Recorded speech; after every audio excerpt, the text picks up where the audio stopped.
My name's Karen Ann Williams and I live in 56 Caer Saints, Carnarvon. It was horrendous beforehand. The bathroom was all damp and all peeling, the floor was horrible. Having small kids, you couldn't even let them go on the floor. Slugs would even come in. It was disgusting. And in the kitchen, all the doors and drawer fronts were all falling off.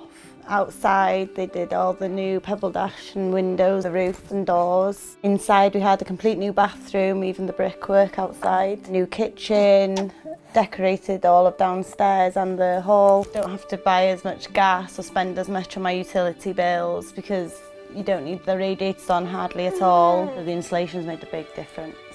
I've got 4 children and they're all, like my 3 boys, they're all of the age where they want to go outside and play, and with the side gate now I know that they're safe in the back garden and that they're not going to go into the road, especially with my youngest boy who's 5 and she'll be going in the garden soon, so they're much safer.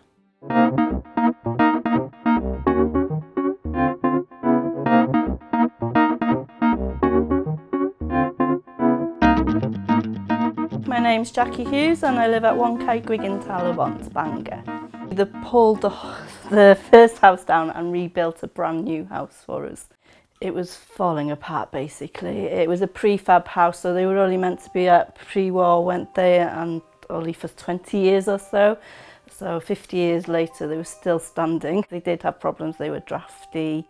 Just a state really, to be honest. I've had situations we'd open the window, literally the frame would just come out. You'd have to hang on to dear life. Windy days like today, like the weather, you'd be in bed and you could feel the vibrations through the walls. You know, it felt like the house was shaking. It was terrible. Obviously we didn't realise how bad the house was before until now. You know, we're now living in a lovely house. The house is warmer, so much warmer, energy efficient, so much better as well. I haven't even put the heating on up to now, which is unusual. By now we would have had heating on, 2 duvets on the bed. Just having hot running water makes a difference on tap, isn't it? And it's just more comfortable.